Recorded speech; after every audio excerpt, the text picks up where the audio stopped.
That follows from President Obama's talk of human rights in China. A look at what rights the ordinary citizens of China actually do have.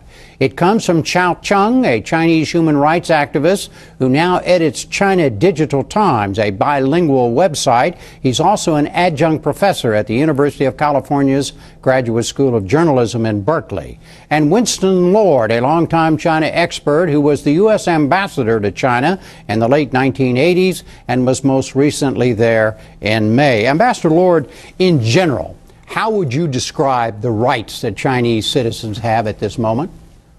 I would sum it up this way, Jim. First, China is much better than North Korea, and it's much worse than Iran. It's going backwards, and in some areas, it's worse than when I was ambassador 20 years ago, and I can give specific examples. Okay, we'll go through the specifics in a moment. Mr. Chung, how would you summarize the situation now? Well, I generally agree that China has been moving further and further away from the totalitarian days of the Mao era. Chinese people are in general living in a much more prosperous and have increasingly personal freedom society. However, it's still an authoritarian regime. The fundamental human rights, particularly political and civil rights, are still routinely being violated and systematically being abused. All right, and Chinese Communist Party, yes, still monopoly all political power. Sure. Okay, well, let's go through some of those, but pick up on what each one of you have said. Beginning with you, Mr. Ambassador, how would you describe the situation, just the simple freedom of speech? What can a citizen say or not say under the laws of China at this moment? Well, whether it's freedom of speech or freedom of the press, they're both severely circumscribed. You can talk about economic issues, you can even dance around the edges of corruption and issues like the environment, but any challenge to the Communist Party or sensitive topics like Tiananmen Square or Tibet or the Falun Gong, you're immediately circumscribed. And certainly what they're most concerned about, the authorities, is any organization of individuals cutting across a broader spectrum. That's why they severely censor the internet and other forms of expression as well as the media. So generally, Mr. Chung, the right to dissent is not there? Well, right to dissent has never been there in the Chinese history for thousands of years, except some brief period of time during the last century. However, the totalitarian regime of Mao era and the People's Republic of China has pushed that limit to the extreme. The last 30 years has been much better in terms of freedom and information environment, but the fundamental rights, that means being guaranteed to express something different from the ruling elites, is still a taboo. If any expression that challenge the legitimacy of a Communist Party rule will be immediately put on stop. Ambassador Lord, what percentage of Chinese citizens are actually members of the Communist Party? I believe about 5 or 6%. I want to make a couple other points. I do, of course, agree with Xiao Qiang's point that the situation in China is much better than it was during the Cultural Revolution or the Mao years. And certainly in areas like choosing your job or your university, travel in the country or abroad, the situation has improved. So in those senses, the citizens' rights have expanded greatly. But we should not sanitize China any more than we should demonize China. And this is a cruel regime in many respects, or a cruel system. It's not just on political issues. When the parents of the Sichuan earthquake victims, the children who died because of shoddy construction in their schools, try to air their grievances, or the parents of children who have died because of tainted milk, or people suffering from AIDS, or their lawyer activist friends locked up in jail, that goes beyond just sensitivity to political issues. I also want to stress that I'm in favor of good relations with China, despite these terrible flaws, because we have a tremendous range of interests that this very long joint communique that was issued, and which your very good report at the top of the program illustrates. But this has to be part of our agenda. It can't dominate it. We got too many other interests. Okay, Mr. Chung, would you use the same word, cruel, that the ambassador just used to describe the system? I would say that it is accurate to say that the current Chinese Communist Party has no mercy to any organizational opposition which will challenge its status quo. However, here is something different than 30 years ago or 20 years ago, which is the rise of consciousness of human rights among the ordinary Chinese.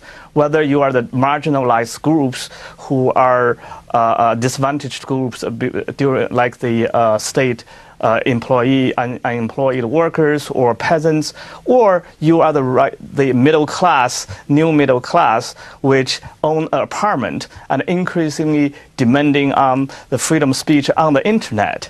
The most illustrated example is at the Shanghai town hall meeting, that one question coming from Chinese netizens about the Great Firewall. 20 years ago, at the Berlin Wall, it was President Reagan directly challenging Mr. Gorbachev to tear down the Berlin Wall.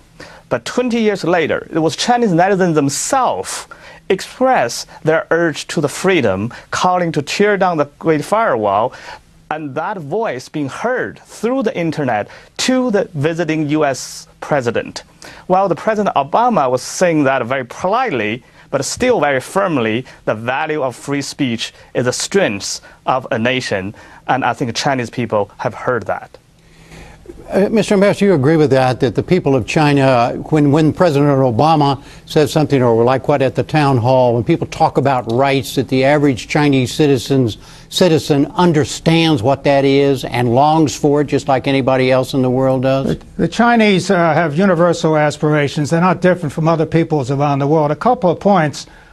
I agree that, for example, the Chinese people now do not have to actively support the government. There's the freedom of silence, which you didn't have during the Cultural Revolution. I also agree with Xiao Qiang that the most hopeful, despite the heavy censorship of 50,000 cyber police and technical blockages on the internet, the most hopeful development for expanding political rights is the internet. I'd point out in that town hall, however, that was the only interesting question was about the firewall, and that came to the embassy's website. It didn't come from the students who were carefully selected who could attend this and had to submit their questions in advance. So you have hopeful signs for the future, but we should have no illusion.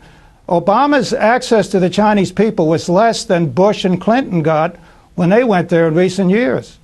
Well, what do you make of that, Mr. Qiang, that things, at least from the ambassador's point of view, that things are not getting that better that quickly, there has been some retreating? That's also very true, because the regime itself still has no agenda for the fundamental democratic reform. Therefore, it's only become more savvy and sophisticated to control the public opinion and also trying to influence the world opinion on China. And the town hall, those 40-some Chinese students' cadres, actually, many of them are Communist Youth League cadres, are well selected and trained to put on a particular face for the world to see about China. That is not something you will hear the same thing online, particularly to those active Chinese bloggers. So we have a two-face of China. You have this power wants to preserve its status quo, continue ruling China in an authoritarian way, but also is a rising power in the global stage. And then what we have is a rise of the consciousness of rights of Chinese people, even gradually and incrementally, but I think in the long term, history is on the people's side. Yes, on the people's side, Mr. Ambassador? Yes, that underlines the point that change on political freedom in China, which I'm basically hopeful about over the long run because of issues like the internet that Xiao Qiang has not only talked about, but his website promotes, does lead one to hope for the future. But in the meantime, it's a real struggle for people to express themselves. I also want to point out that the Chinese are promoting some of this abroad. They're harassing American think tanks who discuss sensitive topics. They harass German book authorities, book fair organizers, and they're bullying countries about the Dalai Lama. So this is a concern abroad and not just in China. So there's two faces. You would agree there are two faces of China at this moment? Yes, and I want to stress that we should have good relations with China, but let's not overlook some of what's going on there. All right, gentlemen, thank you both very much. Thank you.